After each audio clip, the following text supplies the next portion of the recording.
Welcome to my YouTube channel. मैं C ए शम्मी सलूजा। चलिए guys, सो आगे बढ़ते हैं। आज हम लोग IAS 33 में डाइल्यूटेड अर्निंग पर शेयर को कैलकुलेट किस तरीके से करते हैं इसको हमने समझना है। तो डाइल्यूशन का मतलब होता है कि कहीं ना कहीं कम होना। सो अगर हम इक्विटी शेयर के रिस्पेक्ट में बात करें कि डाइल्यूटेड अर्निंग पर शेयर का कैलकुलेशन किस तरीके से किया जाता है, तो सबसे पहले आपको ये बात पता होना चाहिए कि डाइल्यूशन मतलब उसके लिए आपको पहले तो पोटेंशियल कॉमन शेयर्स के बारे में नॉलेज होना चाहिए कि what is the meaning of potential common share. मतलब अगर एक कंपनी ने पोटेंशियल इक्विटी शेयर इशू कर रखे हैं जो कि इन फ्यूचर अभी इक्विटी शेयर नहीं है, in future they can converted into common share. जैसे कि मैं यहाँ पे बात करूँ convertible bond, convertible preference share holder, option, तो ये सारे क्या होते हैं, पोटेंशियल इक्विटी शेयर होते हैं। पोटेंशियल इक्विटी शेयर मतलब इनको फ्यूचर में, अभी ये इक्विटी नहीं है लेकिन फ्यूचर में इनको किस में कन्वर्ट किया जा सकता है, इक्विटी में कन्वर्ट किया जा सकता है। तो एक होता है बेसिक अर्निंग पर शेयर और एक होता है डाइल्यूटेड।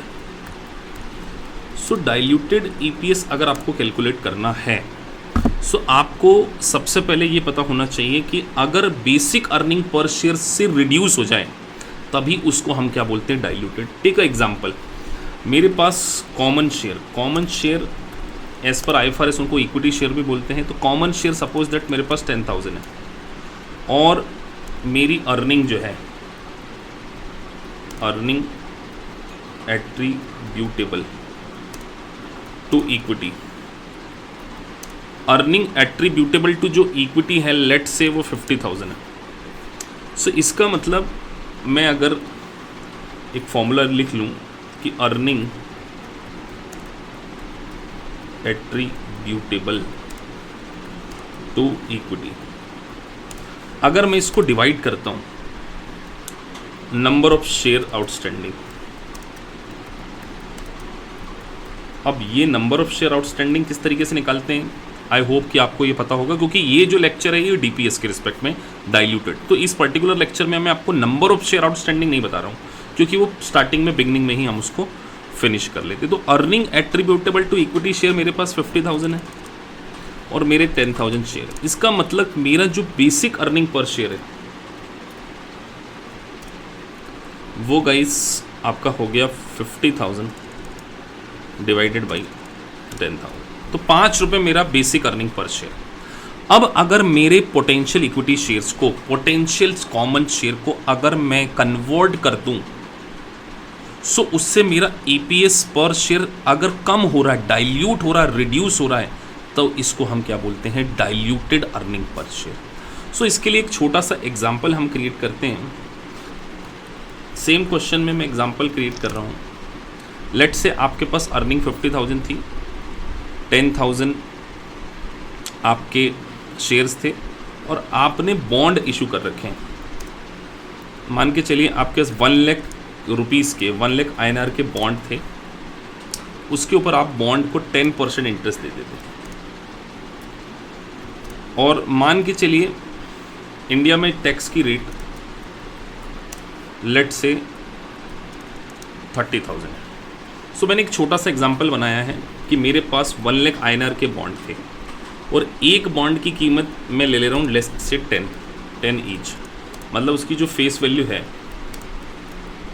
वो 10 रुपीज़ है और 10% का हम उसको क्या देते हैं, इंटरेस्ट देते हैं। सो अब ये तो मेरा प्रॉफिट आ रहा है, earning attributable to equity shareholder, मतलब ये जो मेरी अर्निंग है ये आफ्टर इंटरेस्ट है। सो मैंने क्या किया, इस अर्निंग को नंबर ऑफ शेयर से डिवाइड करके मेरा बेसिक अर्निंग पर शेयर तो गाइज मैंने कैलकुलेट कर लिया। लेकिन अगर ये कन्वर्टेबल बॉन्ड हों, कन्वर्टेबल कि इनको फ्यूचर में इक्विटी शेयर में कन्वर्ट किया जा सकता है और मेरे पास 1 लाख INR के बॉन्ड है, 10 रुपीज़ उसकी फेस वैल्यू है, 10% इंटरेस्ट रेट है और लेट से मैंने इनको ऑप्शन दिया है 1:1, मतलब एक बॉन्ड होल्डर को हम एक इक्विटी शेयर पे कन्वर्ट कर सकते हैं। सो इसके कारण मेरा DPS कैसे कैलकुलेट होगा, तो सबसे पहले मेरी जो अर्निंग है वो तो 50,000 है अब मान के चलिए, क्योंकि ये बॉन्ड फ्यूचर में कन्वर्ट हो जाएंगे किस में, कॉमन शेयर में, तो जब इन बॉन्ड को कॉमन शेयर में कन्वर्ट कर दिया जाएगा, सो कहीं ना कहीं मुझे इंटरेस्ट की सेविंग हो जाएगी। सो यहां पर इंटरेस्ट की सेविंग कितनी हो रही है, 1 लाख के ऊपर 10% निकाला जाए तो 10% होता है 10,000, मतलब फ्यूचर में मुझे 10,000 का इंटरेस्ट पे नहीं करना होगा। सो जब मैं फ्यूचर में इस 10,000 के इंटरेस्ट को पे नहीं करूंगा तो ये 10,000 का इंटरेस्ट मेरा सेव हो जाएगा। लेकिन क्योंकि यहाँ पर मैंने 30% रेट लिया है, सॉरी 30% मेरा टैक्स रेट है। सो क्योंकि फ्यूचर में मुझे 10,000 की सेविंग हो जाएगी, लेकिन मेरे इंटरेस्ट एक टैक्स डिडक्टेबल आइटम है। इंटरेस्ट एक प्रकार का एक्सपेंडिचर है जिसको मैं अपने इनकम स्टेटमेंट में डेबिट करता हूँ, और उसके बाद मेरा जो नेट प्रॉफिट आता है उसके ऊपर मैं टैक्स भरता हूँ। क्योंकि अब ये इंटरेस्ट मुझे पे नहीं करना होगा तो मेरा नेट प्रॉफिट 10,000 से बढ़ जाएगा और मुझे ज़्यादा टैक्स पे करना पड़ेगा। तो मेरा टैक्स सेविंग जो होने वाली थी अब वो मुझे नहीं हो पाएगी, बिकॉज क्योंकि अब ये फ्यूचर में मैं इंटरेस्ट पे नहीं करने वाला हूँ। गाइस बड़े ध्यान से समझिए, 1 लाख के ऊपर 10,000 का इंटरेस्ट तो बच जाएगा, लेकिन उसके कारण 3,000 का टैक्स का नुकसान हो जाएगा। तो मेरी नेट ऑफ टैक्स सेविंग कितनी हो गई, जो मेरी नेट ऑफ टैक्स सेविंग हुई है वो 7,000। तो मैं अर्निंग में 7,000 से इसको बढ़ा देता हूँ, तो 7,000 से मैंने बढ़ा दिया। सो मेरी अर्निंग आफ्टर टैक्स कितनी हो गई, अर्निंग एट्रीब्यूटेबल टू हो गई 57। मेरे नंबर ऑफ शेयर भी तो बढ़ जाएंगे। नंबर ऑफ शेयर मेरे पहले कितने थे, 10,000 थे, और मैंने नए बॉन्ड को जो है बॉन्ड के बदले में नंबर ऑफ नए शेयर दे दिए उनको, न्यू शेयर्स। तो नए शेयर्स कितने हो गए, वापस से 10,000, क्योंकि 1:1 का ऑप्शन दिया है कि एक बॉन्ड, क्योंकि 1 लाख रुपए के थे तो 10 से डिवाइड करेंगे तो 10,000 बॉन्ड आएंगे। तो number of share 10,000 plus 10,000 is equal to 20,000 shares.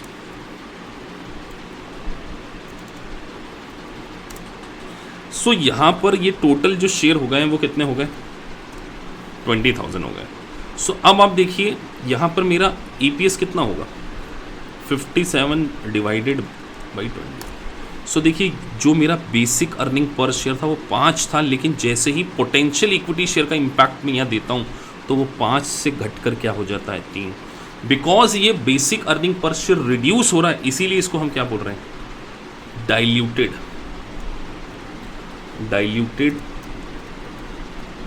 Earning per.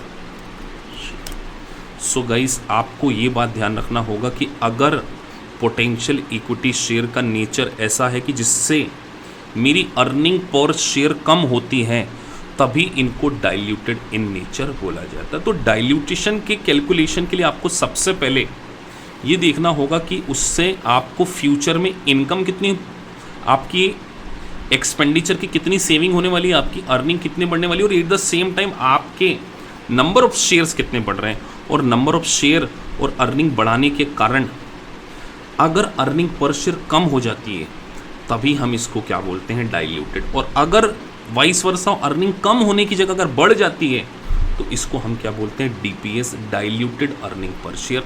अगर बढ़ जाती है तो इसको डाइल्यूटेड नहीं बोलेंगे, सॉरी, इसको हम बोलेंगे एंटी डाइल्यूटेड। मैं क्या बोल रहा हूँ, इसको एंटी डाइल्यूटेड।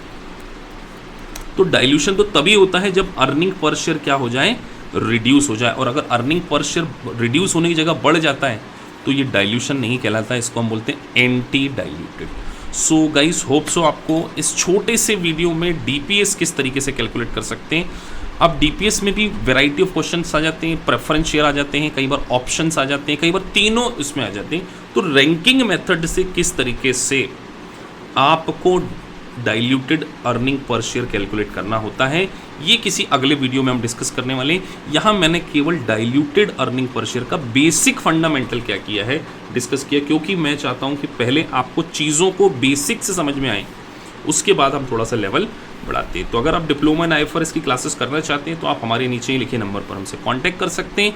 हमारा कॉन्सेप्ट लाइव ऑनलाइन क्लासेस और हर बच्चे को इंडिविजुअल अटेंशन देते हुए डिप्लोमा इन IFRS आपका ACCA का 100% अगर आप हमारे इंस्टीट्यूट को ज्वाइन करते हैं तो आपका पास होना बिल्कुल श्योर है, because of live online classes. सारे न्यूमेरिकल क्वेश्चंस हम क्लास में कवर करते हैं। स्पेसिफिकली अगर मैं बात करूं तो ACCA की पास्ट लाइब्रेरी क्वेश्चंस हम क्लास में इसी तरीके से डिस्कस करते हैं। तो thank you guys for watching this video, thank you very much.